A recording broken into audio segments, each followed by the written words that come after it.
ভুটানের বিপক্ষে পরীক্ষা নিরীক্ষার ম্যাচ হলেও জয়ে চোখ রাখছেন বাংলাদেশ কোচ হাভিয়ের কাবরেরা। এই ম্যাচ দিয়ে ঘরের মাঠে অভিষেক হচ্ছে হামজা চৌধুরীর। সিঙ্গাপুরের বিপক্ষে 10 জুন হোম ম্যাচের আগে প্রস্তুতিতে বাড়তি যাত্রা যোগ করবে এই ম্যাচ। এদিকে বাংলাদেশের বিপক্ষে জয় নিয়ে ফিরতে চায় ভুটান। ন্যাশনাল স্টেডিয়ামে ম্যাচ শুরু আজ সন্ধ্যা 7টায়। বিস্তারিত মাহফুজুল ইসলামের রিপোর্টে।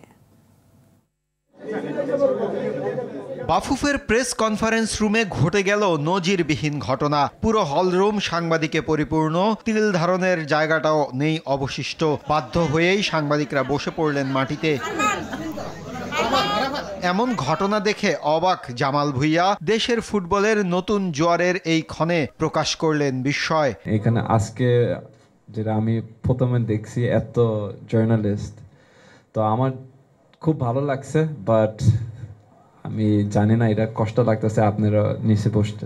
হামজা ফাহমিদুল সমিতের অন্তর্ভুক্তিতে দেশের ফুটবল এখন অন্য উচ্চতায়। টিকিটের জন্য হাহাকার আর দক্ষিণ এশিয়ায় সর্বোচ্চ ব্র্যান্ড ভ্যালু অর্জনের পর এই দল নিয়ে আত্মবিশ্বাসী ভক্তরা, যা কিনা স্পর্শ করেছে হাভিয়ের কাবরেরাকে।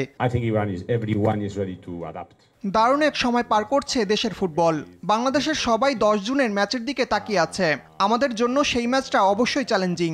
তবে এর আগে ভুটানের বিপক্ষে এই ম্যাচটা আমাদের জন্য প্রস্তুতির মঞ্চ। হামজা এই ম্যাচে খেলবেন। সিঙ্গাপুরের বিপক্ষে দারুণ কম্বিনেশন তৈরিতে এই ম্যাচ গুরুত্বপূর্ণ ভূমিকা পালন করবে।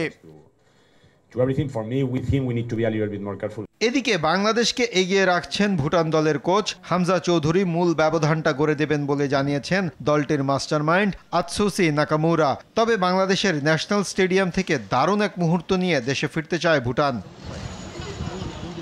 মাহফুজুল ইসলাম, RTV, ঢাকা।